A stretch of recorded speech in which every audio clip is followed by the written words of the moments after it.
दौसा में road show आपने देख लिया। क्या कर रहा, मुंह पे डालेगा क्या यार?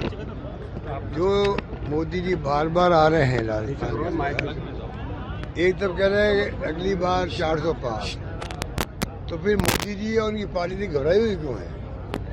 हमारे लोगों को तोड़ रहे हैं, डरा रहे हैं, धमका रहे हैं, ईडी इनकम टैक्स सीबीआई को भेज रहे हैं और कांग्रेस को छुड़ा के बीजेपी ज्वाइन करवा रहे हैं।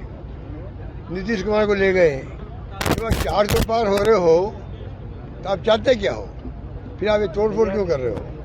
इसका मतलब वो घबराए हुए हैं और आप देखेंगे चौंकाने वाले परिणाम आएंगे राजस्थान के अंदर। आरक्षण और संविधान एक बड़ा मुद्दा बना हुआ है। कांग्रेस के लोग ये कह रहे हैं कि संविधान खत्म हो जाएगा अगर माहौल ऐसा बन गया देश के अंदर कि आगे चुनाव होंगे कि नहीं होंगे, मोदी जीत गए तो लोकतंत्र खतरे में है। ये तो हरकतें दिख रही है हमें। 2 मुख्यमंत्री को जेल में डाल दिया आपने, कांग्रेस के अकाउंट बंद कर दिए, इलेक्ट्रल बॉन्ड के माध्यम से लूट लिया देश को, ईडी इनकम टैक्स सीबीआई के माध्यम से पैसा इकट्ठा कर लिया आपने। चंदा दो धंधा लो वाली बात हो गई। ये कैसे चलने वाला है? लोग अब समझ रहे धीरे धीरे, पब्लिक बहुत समझदार होती है। रॉबर्ट कॉमन सेंस एक्स्ट्राऑर्डिनरी है हमारे देश की जनता का। मुझे उम्मीद है कि इस बार जनता इनको सबक सिखाए। एआरसीपी के लेकर काफी राजनीति हो रही है सर, पानी को लेकर। देखिए, एआरसीपी को लेकर राजनीति इन्होंने इतनी बड़ी करी है। एक खाली 16 योजना चल रही देश की राष्ट्रीय परियोजना है। क्या राजस्थान हक नहीं था क्या? 25 सीटें को जीता ही राजस्थान जनता ने। क्या एक एआरसीपी को आप राष्ट्रीय परियोजना घोषित नहीं कर सकते थे क्या? और सरकार बदलती, आपने एक ऐसा एग्रीमेंट जो मेरे वक्त में तैयार हुआ, हमने उसको मना कर दिया कि ये हमारे हित में नहीं है राजस्थान के। सरकार गई, उस पर साइन करवा लिया अधिकारियों से कि ये हमारा एग्रीमेंट नया हो गया है और समस्या हल हो गई है। हम कहते हैं 2 लाख हेक्टेयर में हमें सिंचाई चाहिए, हम कहते हैं 13 जिलों में पीने का पानी चाहिए, और वो जो एग्रीमेंट हो रहा है वो कुछ नहीं होने वाला, ना आने वाला है। तो कहने का मतलब जो एग्रीमेंट 2005 में हुआ था वसुंधरा जी के वक्त में, वही एग्रीमेंट आधार होना चाहिए आगे बढ़ने का।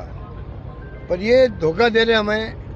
प्रधानमंत्री खुद कह के गए अजमेर में, जयपुर में, मैं इसको दिखवाऊंगा। क्या दिखवाएंगे वो, जब आपके खुद के जो उस पर एक्सपर्ट थे राजस्थान सरकार में, एडवाइजर थे, वही अब आपके भारत सरकार के एडवाइजर है, नाम मैं भूल गया उनका। तो जो वही एडवाइजर है सेम, लेकिन तो उसके बाद में क्या बचता बताओ आप? बाद में नहीं मान रहे लोग और ये गुमराह लोग अलग से कर रहे हैं। प्रधानमंत्री के साथ में अब आपके मुख्यमंत्री मोदी करने लग गए हैं, आभार व्यक्त कर रहे हैं, धन्यवाद दे रहे हैं। अरे पहले समझ तो लो ये घटना, ये एआरसीपी है क्या भला? समझो ये आपके यमुना का पानी की एग्रीमेंट क्या है? बिना समझे आप तारीफ कर रहे हो, धन्यवाद दे रहे हो। हमारे मंत्री जोधपुर वाले थे शेखावत साहब, क्या शेखावत साहब राजस्थान के मंत्री, पानी के मंत्री, क्या एक योजना को वो राष्ट्रीय परियोजना घोषित नहीं करवा पाए? आप उससे अंदाज लगा लीजिए कि उनकी 5 साल में क्या स्थिति रही होगी। सर, एसटी मतदाताओं को साधने के लिए कोशिश की जा रही है। किरोड़ी मीणा लॉबिंग कर रहे हैं। कल पीएम के रथ में भी नजर आए वो साथ में। देखिए, तो उनके बारे में मुझे कोई कमेंट नहीं करना। आप जानते हो मैं कह चुका हूँ उनके बारे में, पहले मैं कमेंट कर चुका हूँ उनके बारे में।